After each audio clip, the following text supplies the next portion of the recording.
ఇప్పుడు రెండవ అత్యంత సాధారణ క్యాన్సర్ అది ఈవీఎస్ సార్కోమా. ఇది పిల్లల్లో వస్తుంది మరియు చిన్న పిల్లల్లో ఇది పిల్లల్లో వస్తుంది. జనరేట్ అవుతుంది.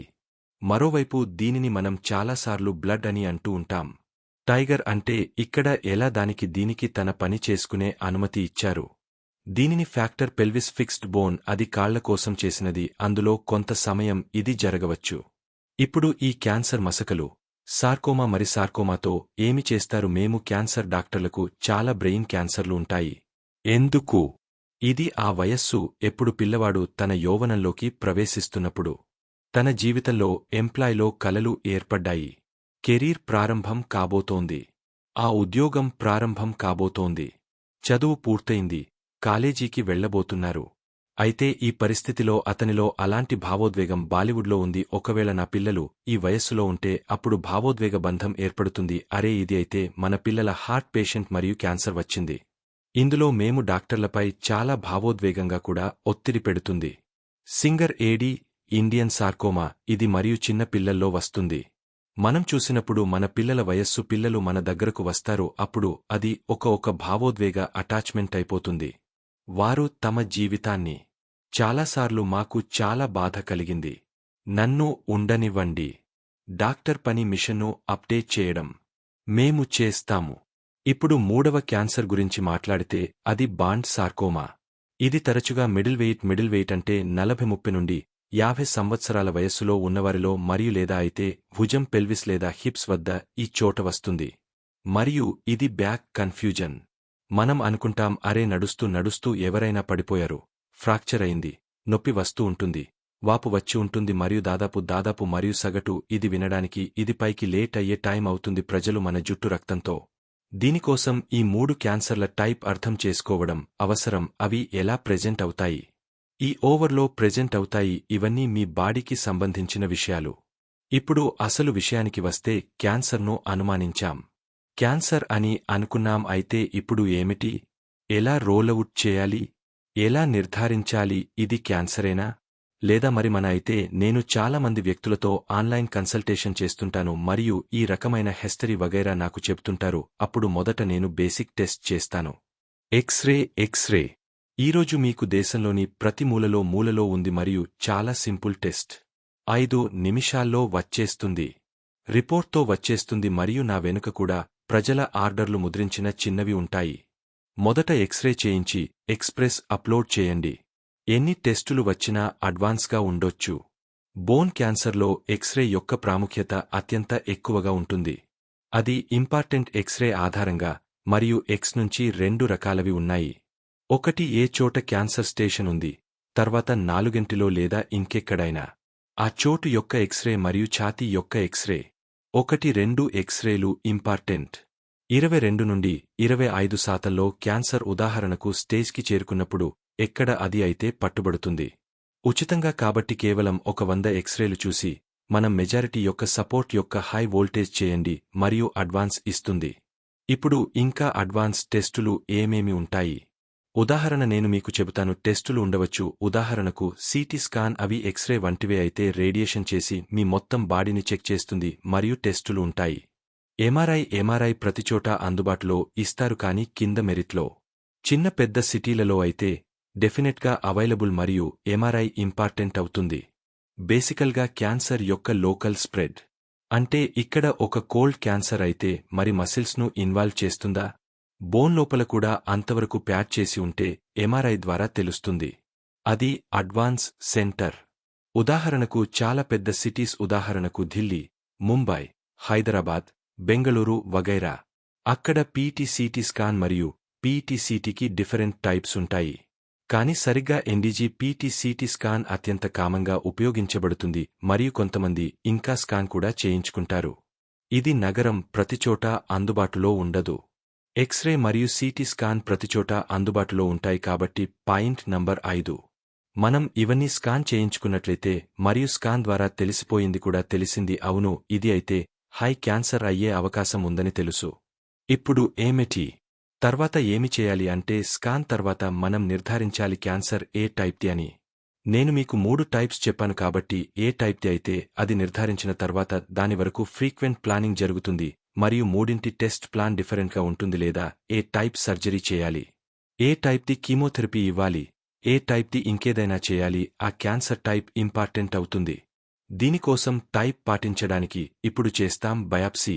ఇప్పుడు బేసికల్గా ఈ బయాప్సీ అంటే ఏమిటి? బయాప్సీ ఒక విధానం. కొంచెం మందంగా ఉంటుంది. దానిని మనం ఎక్కడ క్యాన్సర్ సస్పెన్షన్ ఉందో దాని లోపల పెట్టి చిన్న పీస్ తీసుకుని ల్యాబ్లోకి పంపిస్తాం మరియు అది ఏ టైప్ క్యాన్సర్ అని తెలుసుకుంటాం. చాలా టెస్టులు ఉంటాయి, మైక్రోస్కోప్లో చూస్తారు, కొన్ని స్పెషల్ కెమికల్స్ అందులో వేస్తారు. అవన్నీ వేసిన తర్వాత మనకు తెలుస్తుంది ఏ టైప్ది అని. ఇప్పుడు ఈ రెండు ఇన్ఫర్మేషన్ అంటే స్కాన్ యొక్క రిపోర్ట్ మరియు బయాప్సీ మనకు ఇంపార్టెంట్. అయితే ఏ ట్రీట్మెంట్ ఇవ్వాలి? ఎందుకంటే తరచుగా క్వశ్చన్ గురించి ప్రజలు అడుగుతారు. అరే స్టేజ్ ఏమిటి? బోన్ క్యాన్సర్ ఎలా ఉంది? అందులో ప్రాక్టికల్లీ 2 స్టేజీలు ఉంటాయి, లేదా అది లోకల్గా ఉంటుంది లేదా అది స్ప్రెడ్ అయిపోయి ఉంటుంది. డాక్టర్ అంటే స్టేజ్ 1 ఏదైనా కావచ్చు కానీ ఒకే చోట, మరియు స్టేజ్ అంటే ఎక్కడికో స్ప్రెడ్ అయిపోయింది. కాబట్టి స్టేజ్ 1, 2, 3 లోపల సైజు పెద్దగా ఉంటే కాని వ్యాధి ఇప్పటికీ ఒకే చోట ఉంటుంది. అది 1 సెంటీమీటర్ కావచ్చు, 2 సెంటీమీటర్లు, 3 సెంటీమీటర్లు ఉదాహరణకు. కానీ ఇప్పటికీ ఇక్కడ ఇది స్టేజ్ ఎక్కడికో వెళ్ళినప్పుడు అది వెళ్ళిపోయింది, అప్పుడు దాన్ని స్టేజ్ 4 అంటారు. అలా కాదు, స్టేజ్ 4 అంటే ఇప్పుడు సరిగ్గా చేయలేమని కానీ ట్రీట్మెంట్ అగ్రెసివ్గా చేయాల్సి ఉంటుంది, మరియు పూర్తి ట్రీట్మెంట్ చేసిన తర్వాత కూడా విషయం ఎందుకు జరగకూడదో జరగవచ్చు. ఇప్పుడు లాస్ట్ పార్ట్ ఉంది, అన్నీ అయిపోయాయి, ఇన్వెస్టిగేషన్ అయిపోయింది, టెస్టింగ్ అయిపోయింది. ట్రీట్మెంట్ ఏమి చేయాలి? క్యాన్సర్కు ట్రీట్ చేయాలి అంటే ఈ విషయాల్లో కాంపోనెంట్ ఉంటుంది. సర్జరీ, కీమోథెరపీ మరియు రేడియేషన్ సర్జరీ. అంటే ఎక్కడ వరకు గడ్డ ఏర్పడిందో దాన్ని 2 రకాలుగా తొలగించండి. అంటే కొన్ని ఇలాంటి ఇంజెక్షన్లు వగైరా ఇవ్వవచ్చు, దాంతో క్యాన్సర్ చిన్నదవుతుంది. కొన్నిసార్లు మనం ఈ చోట పైప్ను బ్లాక్ లేదా మీకు పైప్కు ముందే పెట్టి 1 నిమిషం తర్వాత. ఇప్పుడు ఈ బయాప్సీ మీకు మీ సెంటర్ ఎక్కడైతే మీరు ఇందులో తీసుకోబోతున్నారో దాన్ని బాగా ఎంచుకోవాలి. ఏ సర్జన్ మిమ్మల్ని అప్డేట్ చేయబోతున్నాడో అతన్ని బాగా ఉపయోగించాలి, ఎందుకంటే ఏ మార్గం ద్వారా బయాప్సీ చేశారో ఆ మార్గం మీకు సర్జరీలో తప్పనిసరిగా తొలగించాల్సిందే. ఇది ఎందుకంటే ఎక్కడి నుంచి మీరు సూది పెట్టారో ఆ చోట ఆ ఫ్లాట్ లోపల క్యాన్సర్ ఉంటుంది. దీనికోసం సెంటర్ ఇక్కడ మీరు కూరగాయలు కోయడానికి ఉపయోగించేది వాడండి మరియు కనీసం బయాప్సీ అదే చోట చేయండి. చాలాసార్లు మా దగ్గర ఇలాంటి కేసులు వస్తాయి, ఎక్కడ పేషెంట్ ఏదైనా విలేజ్కు చెందినవాడు, ఏదైనా గ్రామానికి చెందినవాడు మరియు ల్యాండ్ ఆఫ్ ఇన్ఫర్మేషన్ కారణంగా అక్కడే లోకల్ సెక్టార్లో చేయబడుతుంది. ఆ తర్వాత అతనికి క్యాన్సర్ వస్తుంది మరియు పేషెంట్ మా దగ్గరకు వచ్చినప్పుడు అతని బయాప్సీ ఎక్కడి నుంచి వచ్చిందో మాకు తెలియదు. వివాదం ఇంత మాత్రమే తెలుసు. ఇప్పుడు ఈ సిచ్యుయేషన్లో మనం చాలాసార్లు సరిగా సర్జరీ ప్లాన్ చేయలేము, ఏ భాగం తొలగించాలో. దీనికోసం మనం బస్ రైటర్ మన స్థానంలో చౌధరి ఉంది, మీరు ఎక్కడికి వెళ్లగలరో పూర్తి ట్రీట్మెంట్ తీసుకోవచ్చు. అక్కడి సెంటర్ ప్రారంభించండి. అయితే ఇది 20. బేసికల్గా నేను ఈ డయాగ్రామ్ తయారు చేశాను, మీరు ఇది నా బయాప్సీలో చెప్పబడింది. బయాప్సీ అవుతుంది మరియు అది సెంటర్లో చేయాలి, ఎక్కడ ఏ సర్జరీ కంట్రోల్ సర్జన్ చేయబోయే తర్వాత కూడా ఆ చోట మీది డయాగ్రామ్ చూపించవచ్చు. అయితే back to the factor sequence part. ఇప్పుడు సర్జరీ గురించి మాట్లాడితే మీరు మీ సర్జన్ను సరిగ్గా ఎంచుకోవాలి. నేను అన్ని సర్జన్లను గౌరవిస్తాను, కాని బోన్ క్యాన్సర్ అనేది అలాంటి క్యాన్సర్, అందులో సర్జరీ యొక్క ఎక్స్పర్టీజ్ అంటే ఎంత ఎక్కువ సర్జరీలు చేయాలి. ఈ విధంగా క్యాన్సర్ సర్జరీ మ్యాటర్ చేస్తుంది. Simple operation. బోన్ క్యాన్సర్ సర్జరీలో ఎక్స్పర్ట్ కాదు లేదా వాక్స్ పియర్స్ లేదు. అతను బోన్ క్యాన్సర్ సర్జరీ అటెంప్ట్ చేయకూడదు, ఎందుకంటే సర్జరీ యొక్క ఎక్స్పెన్పై చాలా ఆధారపడి ఉంటుంది. మనం క్యాన్సర్ను పూర్తిగా చేయగలిగామా, అది కూడా చేయగలిగామా. ఇంకొక విషయం, బోన్ క్యాన్సర్ స్పెషలిస్టో సర్జరీ చేయించుకోవాలి, ఎందుకంటే ఈ రోజుల్లో మోడర్న్ టెక్నిక్లతో మనం ప్రయత్నిస్తాం ఏ విధంగానైనా పేషెంట్ యొక్క ఫంక్షన్, సాధారణం, బ్లాక్ లేదా వైట్, దాన్ని మనం ప్రొటెక్ట్ చేయగలగాలి. పాతకాలంలో కీమోథెరపీ వగైరా లేక సర్జరీ అంత అడ్వాన్స్గా ఉండేది కాదు. ఇక్కడి వరకు క్యాన్సర్ ఉంటే తీసేయండి. మీ సెన్సర్ను తీసేశారు అయితే మీరు లెక్క పెట్టలేరు, కాబట్టి బేసికల్గా పూర్తిగా ఆపాల్సి వచ్చేది. అలాగే ఒకవేళ తొడలో క్యాన్సర్ అయితే మీరు పూర్తి వారం కట్ చేయాల్సి వచ్చేది. దాని బదులు ఈరోజు మనం ప్రయత్నిస్తాం, ఒక పేషెంట్ను ఏదో విధంగా లేదా పార్ కూర్చోవాలి. దాన్ని మనం అంటాం దిన్ సాల్విచ్ మా మెయిన్ టార్గెట్ ఉంటుంది. మరియు అందుకే సర్వీస్లో చాలా ఇలాంటి ప్రోస్థెసిస్ ప్రాసెస్ ఉంది, అంటే నకిలీ బాడీ పార్ట్స్. పాత కాలంలో ఇలా ఉండేది, ఒకవేళ ఎవరైనా చేతిని కట్ చేస్తే ఆ తర్వాత ఇంకే ఆప్షన్ లేదు. ఒకే ఆప్షన్ ఏమిటంటే నకిలీ చేతికి ఏ ఫంక్షన్ లేదు. కేవలం చూడటానికి చేతిలా ఉంటుంది. కానీ ఈ రోజుల్లో మన దగ్గర చాలా ఆర్టిఫిషియల్ ఫోన్లో భాగం ఉంది. ఉదాహరణకు ఇంత బోల్ తీసేస్తే ఒకవేళ మనిషి బోల్టాయ్ అయితే ఉన్నతి బోల్ పెట్టవచ్చు, మరో భాగం యొక్క బోలి పెట్టవచ్చు లేదా మెటల్తో ఇలాంటి బాడీ పార్ట్ తయారుచేసి ఇక్కడ పెట్టవచ్చు, దాంతో మిగిలిన బోన్ను కాపాడవచ్చు. ఈ టెక్నిక్స్ అన్నీ చాలా అడ్వాన్స్గా ఉంటాయి. నార్మల్ డాక్టర్ ఎవరికి బోన్ క్యాన్సర్ సర్జరీ అనుభవం లేదు, అతను ఈ అన్ని టాపిక్స్లో అప్ టు డేట్ కాకపోవచ్చు. అందుకే ఏ సెంటర్లో బోన్ క్యాన్సర్ సర్జరీ జరుగుతుందో అదే సెంటర్లో చేయించుకోండి లేటెస్ట్. దీనిపై క్యాన్సర్ సర్జరీలో వచ్చింది 3D ప్రింట్ రేట్. అంటే మీ బోన్ ఒకవేళ సిగ్నిఫికెంట్ భాగం బయటకు తీసేశారు అయితే 3D ప్రింటర్తో అదే విధమైన షేప్ తయారుచేసి మనం ప్రిజర్వ్ చేయవచ్చు. ఏ ఫంక్షన్ ఉందో దాన్ని ప్రిజర్వ్ చేయవచ్చు. దీని తర్వాత కూడా ఏదైనా కారణంగా బోన్ మనం కలిసి లేదా పవర్ను కాపాడలేకపోతే అయితే బయోనిక్ మీరు ఏదైనా బయోనిక్ ఆర్మ్ పార్ట్ బ్లాక్ తీసుకురావచ్చు మరియు వీటి ట్రైనింగ్ సర్జరీ తక్షణం తర్వాత ప్రారంభమవుతుంది, దాంతో ఒక పేషెంట్కు ఉపయోగపడేలా ఉంటుంది. కాబట్టి ఇవన్నీ చిన్న సెంటర్లలో ఎక్స్పీరియన్స్ లేని చోట ఉండకపోవచ్చు. మరి ఏ సిట్యుయేషన్ ఉంది, ఏ సర్జరీ, సర్జన్ మీకు ఇంపార్టెంట్. నేను చెప్పినట్టుగా ఈ సార్కోమా పిల్లల్లో వస్తుంది, టీనేజ్లో వస్తుంది. ఈము సార్కోమా మరియు చిన్న పిల్లల్లో వస్తుంది. అయితే ఎవరైనా ఒక కాలికి సర్జరీ అయింది మరియు మీరు దాని బోన్లో సర్జరీ చేస్తే అయితే అది కట్ చేశారు వగైరా వగైరా అయితే కాలు లోపల లెంగ్త్ డిస్క్పై ఉండవచ్చు.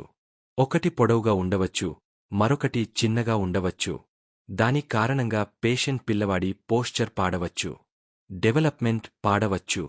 మరియు పాతకాలంలో ఒకే ఆప్షన్ ఉండేది, భాయ్ ఏ కాలు చిన్నగా ఉందో దాని కింద హీల్ ఉన్నది పెట్టండి.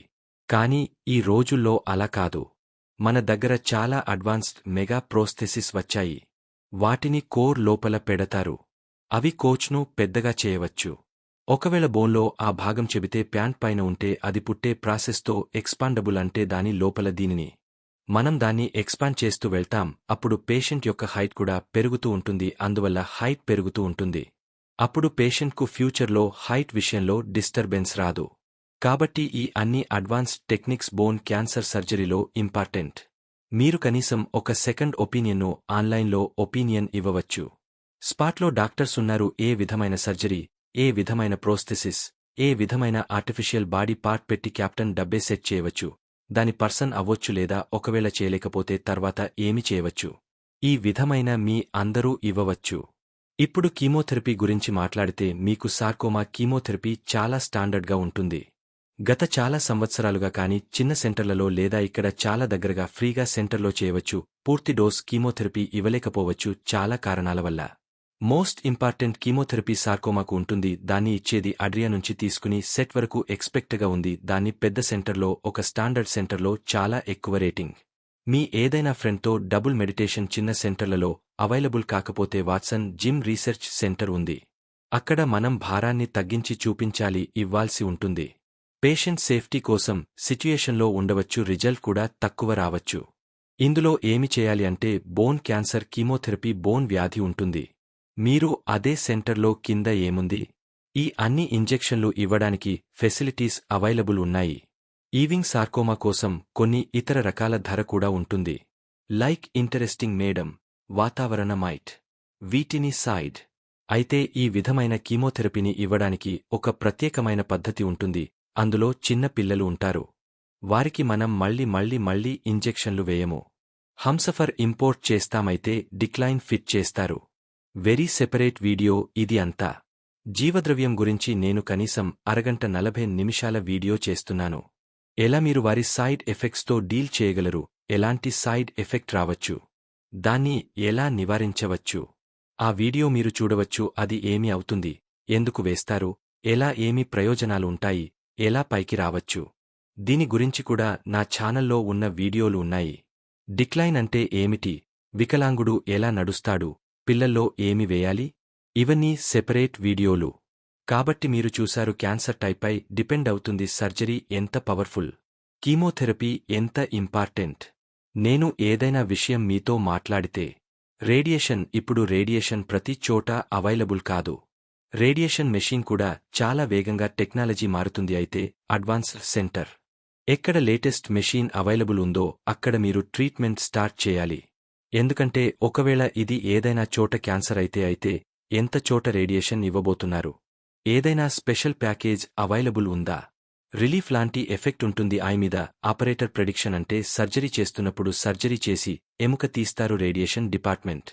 అది టీకాకరణ దగ్గరికి వస్తూ పోతుంది అయితే ఒక్కొక్కటిగా స్పెషల్ను సెట్ చేస్తారు, తర్వాత మళ్లీ చూపిస్తారు లేదా బద్వర్ బోన్ బ్యాంక్లో పెట్టవచ్చు. అప్పటివరకు ఇక్కడ ఏదైనా కాంప్లికేటెడ్ పబ్లికేషన్స్ వస్తే అయితే ఎలాంటి అడ్వాన్స్డ్ రేడియేషన్ సెట్టింగ్ ప్రతి చోట చిన్న సెంటర్లో అవైలబుల్ కాదు.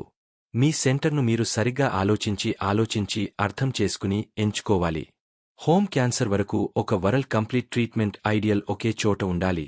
ఎందుకంటే ఇది కాంప్లెక్స్ వ్యాధి. దీని ధర కూడా కాంప్లెక్స్. దీని రేడియేషన్ కూడా కాంప్లెక్స్. కాబట్టి ఈ విషయాలు మీరు గుర్తుంచుకోవాలి. అయితే మనం ఇవన్నీ పాయింట్స్ కవర్ చేసిన తర్వాత ఒక చివరి పాయింట్ ఉంది, దాన్ని ఆఫర్ నెగ్లెక్ట్ పాయింట్ అంటారు మరియు ఆ చివరి పాయింట్ పేరు ఫెర్టిలిటీ ప్రిజర్వేషన్. నేను మీకు వీడియో ప్రారంభం నుంచే చెప్పినట్టుగా బోన్ క్యాన్సర్ వగైరా ఈ వయస్సులో వస్తాయి. టీనేజ్ యంగ్ అడల్ట్స్ లేదా పిల్లలు మరియు బోన్ క్యాన్సర్ ఒకటి కూడా చాలా ఎక్కువ మందిలో వస్తుంది. అయితే ఈ పిల్లలు బాగుపడినప్పుడు లేదా ఈ యంగ్ టీనేజ్ బాగుపడినప్పుడు తర్వాత వారి పెళ్లి జరిగింది మరియు ఆ సమయంలో 10% మందిలో ఇలాంటి సమస్య వస్తుంది. పిల్లలను కనడంలో రావచ్చు, మ్యారిటల్ ఫంక్షన్ చేయడంలో ఏ ఇబ్బంది రాదు, కాని పిల్లలను కనగల సామర్థ్యం అందులో ఉండవచ్చు. సమయం వచ్చి ఈ విషయం పేషెంట్ తల్లిదండ్రులు మరియు డాక్టర్ కూడా చాలాసార్లు డిక్లేర్ చేస్తారు అని భాయ్ ఏది ఎక్కువ ఇంపార్టెంట్ లేదా పిల్లలు ముందు జాన్ పిల్లవాడిని ముందుకు చూస్తాం. ఉంటుందా? ఉంటే అవుతుంది, ఉండకపోతే తర్వాత చూస్తాం. కాని మీరు పేషెంట్ వైపు నుంచి ఆలోచించండి. అలాంటి ఒక వ్యాధి, దానికి ఆల్మోస్ట్ 1 సంవత్సరం ట్రీట్మెంట్ ఉంటుంది. దానితో పోరాడి బయటకు వచ్చి బాగుపడ్డాడు మరియు ఇప్పుడు నార్మల్ జీవితంలో చేస్తున్నాడు. అప్పుడు ఒక కొత్త ఇబ్బంది రావడం మొదలవుతుంది. ఏదైనా రీప్రొడక్షన్ ప్రాబ్లం ఉంటుంది. ఇదంతా ఎందుకు జరుగుతుంది? బేసికల్గా మన కీమోథెరపీ, ఉదాహరణకు ఫ్యాక్టర్ ఫాస్ఫైడ్, మనం దీనిపై ఇస్తున్నామైతే కొంత సైడ్లో ఇస్తున్నాం. ఈ శాతం మందిలో ఇలా జరుగుతుంది. స్పెర్మ్ డ్యామేజ్ అవుతుంది లేదా ఓవం అంటే ఫీమేల్ ఆర్గన్, అది డ్యామేజ్ అయితే నార్మల్ ఫంక్షన్స్లో 5 లేదా ఓవమ్స్ తయారు కావు, డ్యామేజ్ అవుతాయి. దీనికోసం కీమోథెరపీ స్టార్ట్ చేయడానికి ముందు నేను నా పేషెంట్స్ అందరికీ రికమెండ్ చేస్తాను, స్పెర్మ్ బ్యాంకింగ్ కోసం ఏమీ అవుతుంది ప్రిజర్వేషన్ ఫీమేల్స్ కోసం చేయించాలి. ఒకవేళ ఏదైనా కారణం వల్ల చేయించలేకపోతే అయితే కొన్ని ఇంజెక్షన్లు వస్తాయి. వాటి కారణంగా మనం ఓవా యొక్క ఫంక్షన్ను స్టాప్ చేస్తాం, టెంపరరీ. మరియు దానివల్ల కీమోథెరపీ వల్ల వచ్చే ప్యాకేజ్ తగ్గుతాయి మరియు ఈ విధంగా మనం పేషెంట్ యొక్క ఫ్యూచర్ గురించి ఆలోచించవచ్చు. కాబట్టి ఈ 8 పాయింట్లు నా వైపు నుంచి మీకు చాలా ఇంపార్టెంట్. క్యాన్సర్ పేషెంట్ అర్థం చేసుకోవడానికి. ఒకవేళ మీరు ఏదైనా ఇలాంటి పేషెంట్ను తెలుసుకుంటే బోన్ క్యాన్సర్తో పోరాడుతున్నాడు, అతనితో వీడియో షేర్ చేసి ఇవన్నీ చేయండి. ఏదైనా కన్ఫ్యూజన్ ఉంటే నా నంబర్కు కాల్ చేసి ఆన్లైన్ కన్సల్టేషన్లో తీసుకోవచ్చు. మా ఒక స్పెషల్ ప్రోగ్రాం, పాకశాల ప్రోగ్రాం స్పెషల్లీ మేము డిసైడ్ చేశాము. మెడికల్గా ఉన్న పేషెంట్ల కోసం, ఎవరైతే నర్సులాగా పారాతో పాటు లేదా అలాంటి పేషెంట్లు డాక్టర్ను తమ క్యాన్సర్ గురించి తెలుసుకోవాలని ప్రోగ్రాం కోసం. మీరు కూడా ఒకవేళ పేషెంట్ అయితే అప్పటివరకు ఉంటుంది మ్యాన్ ఆఫ్ ద బయట.